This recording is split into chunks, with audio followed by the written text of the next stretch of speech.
What's good, guys? In this video we're going to be going over blocking for blade ball. So in the last video we did movement for blade ball, and so we're going to be using what we created in that video for this video to add in a blocking feature. So what we're going to do is, let me just show you what we did just to see the ball, how the ball is moving and stuff like that.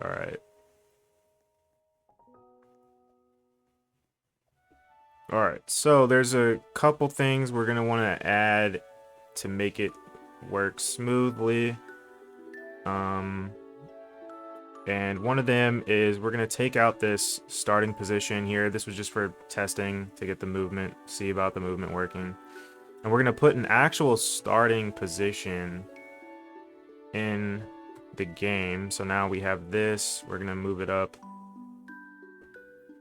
Anchor, and we'll actually call this start pause. And so yeah, we're gonna move it down a little bit, and then so now we have a starting position, and what we're gonna do is we're also going to create a folder, and I'm going to create two parts in this folder.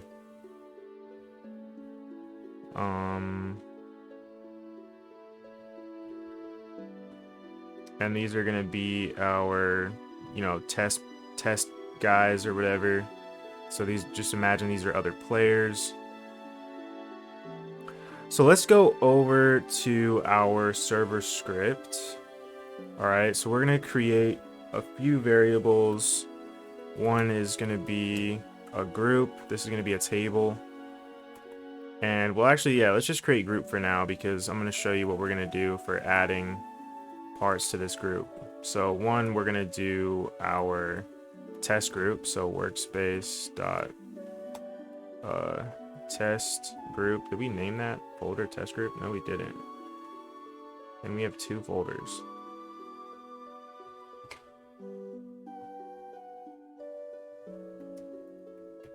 All right, so now we have dot test group get children, and we're going to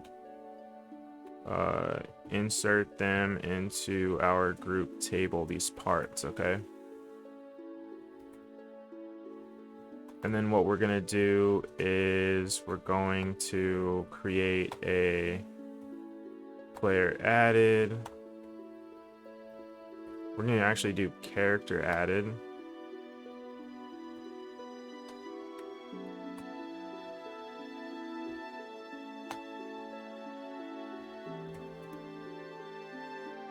And we're going to get the humanoid root part.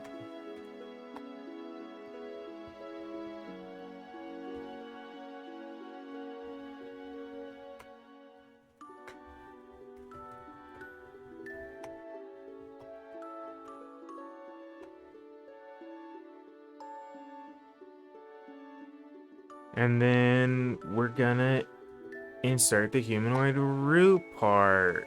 Actually, we don't need this check. I'm tripping. We didn't need that check because we're waiting for it, so it wouldn't, if it didn't exist, it would just wait for it to exist, so that was pointless.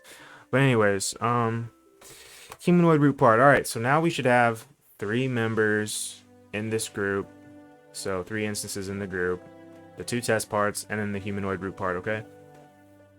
So we're gonna go back to here. We're going to get rid of this, and we're gonna say up here, ball dot position equals workspace wait for child start pause dot position. We also are going to set this to nil. Oh shit. We're gonna set this to nil at first, and we're going to create another remote event. We're gonna call this target event, and then we're gonna say target event, replicate, not require. We're gonna replicate storage, target event, and then down here, we're gonna connect it, or target event dot on client event connect function new target, and then we're gonna say we actually need another variable, last target. Okay. And now what we're gonna do is last target,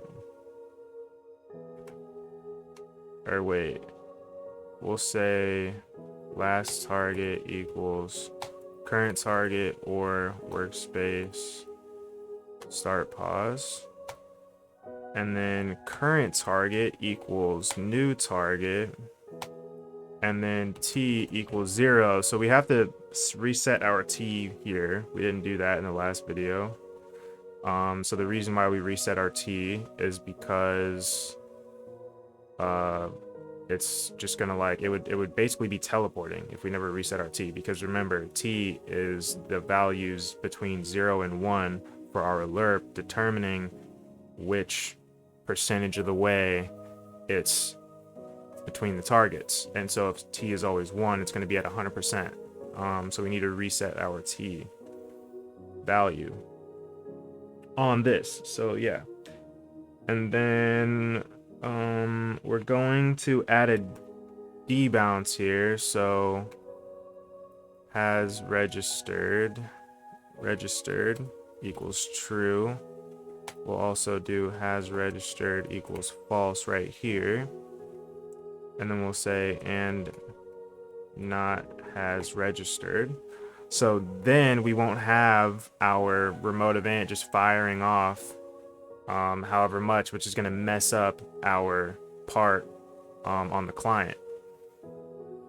It's going to become all like jaded and stuff, or it could become all jaded if, depending on, you know, there was like nobody in the server, but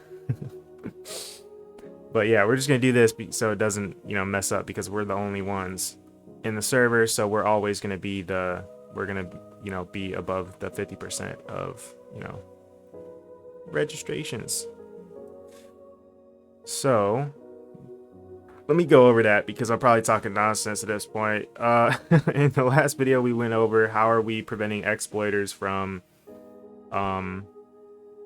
you know, abusing the system, the fact that our ball's on the client and so forth. Well, we are every time registering hits on all clients, and if the hit registrations are greater than 50%, equal to or greater than 50% of half the players in the 50% of the players in the game, then we're just going to go ahead and kill off that player. Okay, so that is just a quick recap for you. And then I can't remember what else we need. Oh yeah, we need to change these.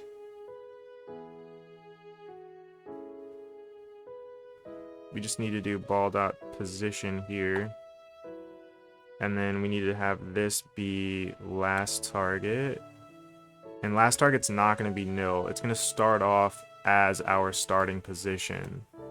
Okay. So last target dot position, and then ball minus last target dot position.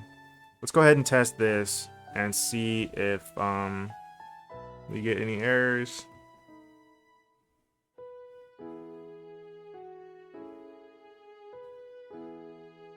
Oh, I don't think we set a target.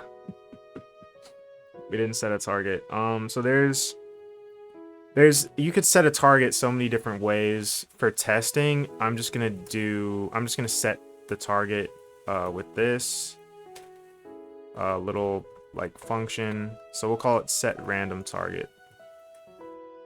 But you could, for example, you could get a random target at first, and then from then, like this, like if it was the first target, you can get a random target, and then you could have it be like where the character's looking.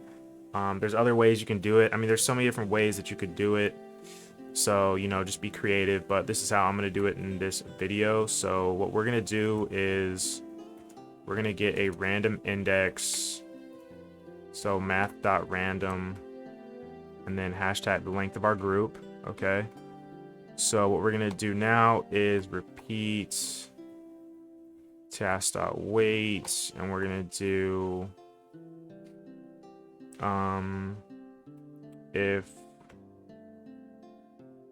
if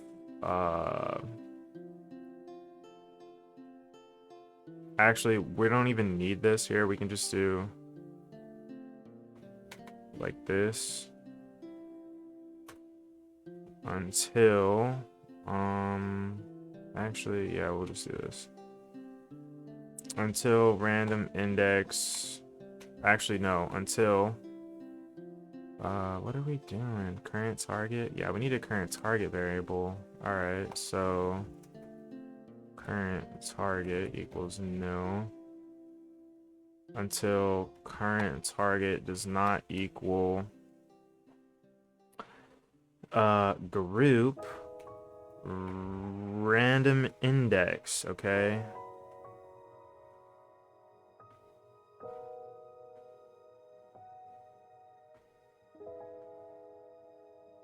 Okay. And then current target equals group random index. All right. So I think that's it. I'm just gonna add in a task.delay down here for 5 seconds, and then we'll actually, yeah, task.delay 5 seconds, and then all right, set random. What the hell? And then we need our event. That's right. All right, so target events, replicated storage dot target events, and then we'll do target events fire all clients current target. Okay. And then we need to set the target. So we'll just put it in here then. Set random target. And we'll actually, what we'll do here is we'll just call this, we don't need to do that there. We can just call this right there. All right, so let's try and see what doesn't work. Okay. Oh, so it's, yeah, it's working. Let's do a little bit like, let's do like 96%. That's what I'm doing in my game, just 96%. I don't know, like 95 maybe. I don't remember. So it is working though, and this is basically like blocking is the same thing. Is just like, oh, if I'm not, you know, instead of it being an event firing, it would just be me using context action service, and I'm pressing a button and I'm firing the event, and I'm still setting a new target.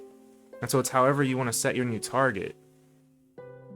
So I could just go in here. We'll do context action service, for example. So local context action service equals game get service context action service. And then I could go down here and say context action service bind action. And then the first one is the name of the action. So I'm just going to call it block.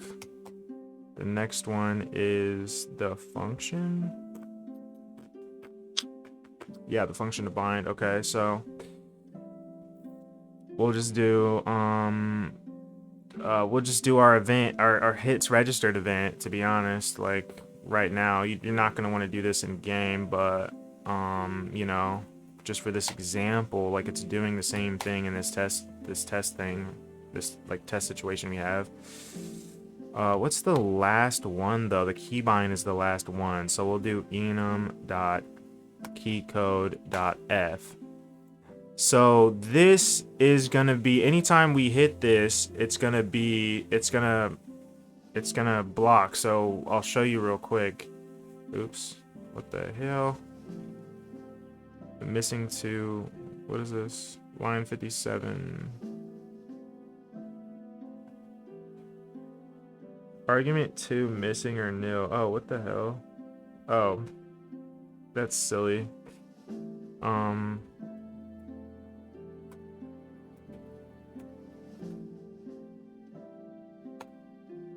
Block is event fire server. I didn't put an actual function there, so that's goofy. But yeah, this should work. We'll see what happens.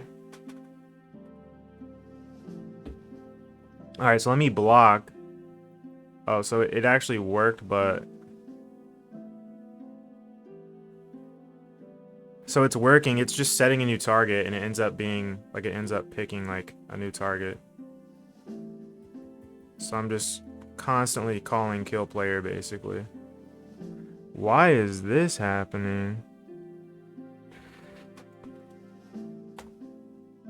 That's not good. Like as soon as every time I pressed F, it basically. So yeah, I guess we'll have to create an event because that's just not good gameplay. I tried to be lazy with it, but yeah, we'll just create a new event. Fuck it.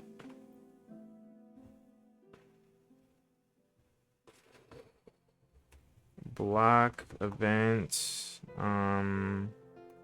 local block events equals replicated storage, wait for child, block event.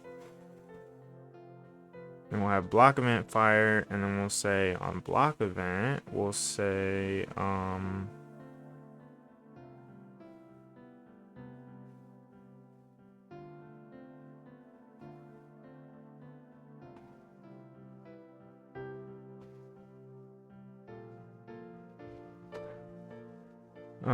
block event dot on server. What the hell? On server event connect function, and then we'll just say set random target, I guess. Hell if I know. If table dot insert has blocked player, then return so we don't get any funky behavior. And then we'll do a table up here as blocked, and then get our blocked events, and then table dot remove has blocked player. We'll do a task dot weight of like 0.5s just so we can like not spam it. Let's see what happens there. I don't know what's gonna happen, but this is pretty much like how to block, see? But now it's got this like weird behavior. Remove number expected got instance. Oh yeah, we gotta do table.find. Okay.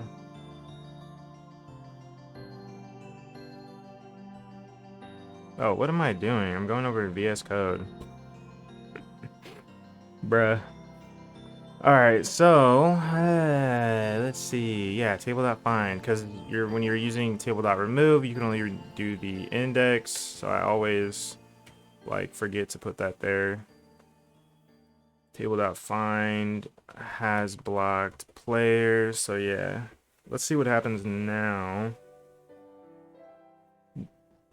And then for some reason it's like it's having that jittery moment, so that shouldn't be happening. It's still going to us basically, like we're just stopping it. So somewhere in our variables or something, like it's not operating correctly.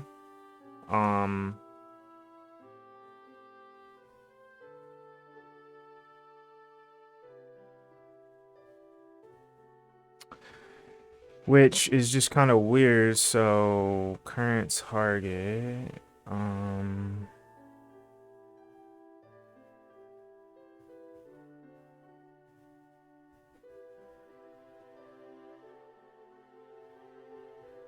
let's see if it's still like doing that where it's calling it multiple times.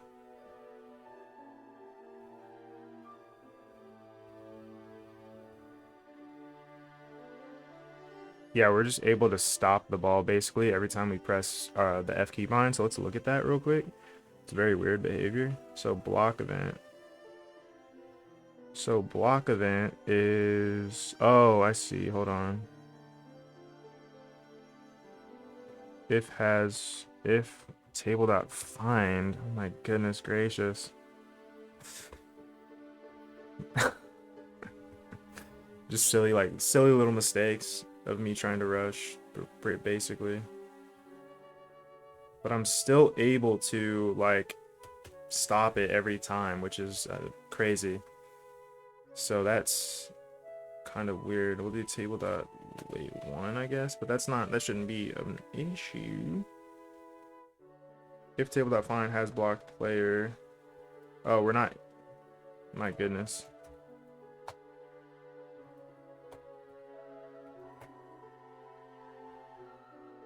And this is why you don't rush your code while on like hella McDonald's coffee.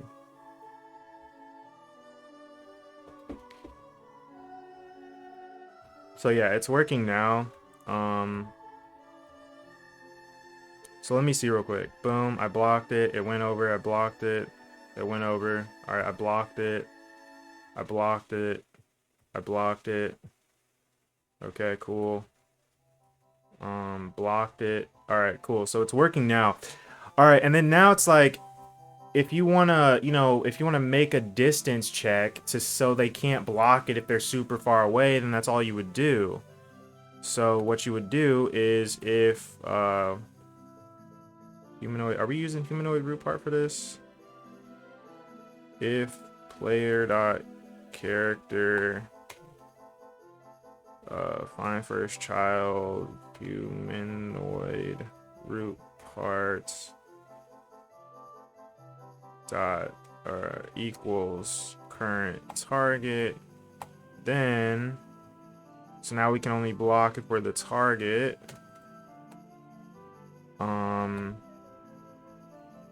Then, and you obviously you'd probably want to do some of this on the server, because yeah, you'd actually want to do this part on the server, but we're just gonna do it on the client for this video. But what we're gonna do is, so if we are the current target, okay, then we can block, basically. That's what this is saying. And now we can also say if current target dot position, actually we'll say, we'll do a local variable for this, distance equals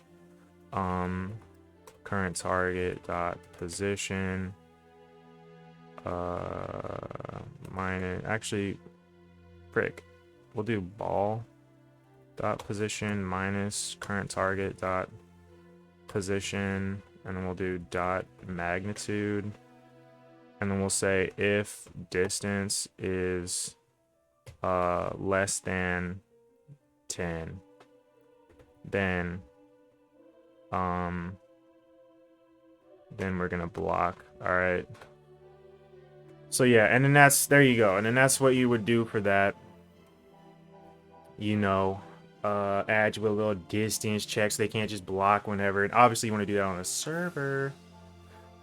But yeah, everything else can be on the client, like how this is all right here. So yeah, and then that's how you would do that. And then also anything after, I think, this variable counts. So you can add in multiple like keys or Xbox stuff for this context action service. Do your Thezang. I mean, what is the Xbox thing? Like enum dot ecode dot left shift. No, it's like right trigger or something. Or is it right trigger? Is it not key code? Is it like game or button? No, it's not button. I think it's key code. I don't know, but you just look at the key code documentation and the Roblox API to figure that out. And there you go. And then your game will work for Xbox. So yeah, or mobile. Actually, I don't know. I do mobile buttons, but anyways, yeah. That's it for this video, guys. I'll see you all in the next one. Peace out.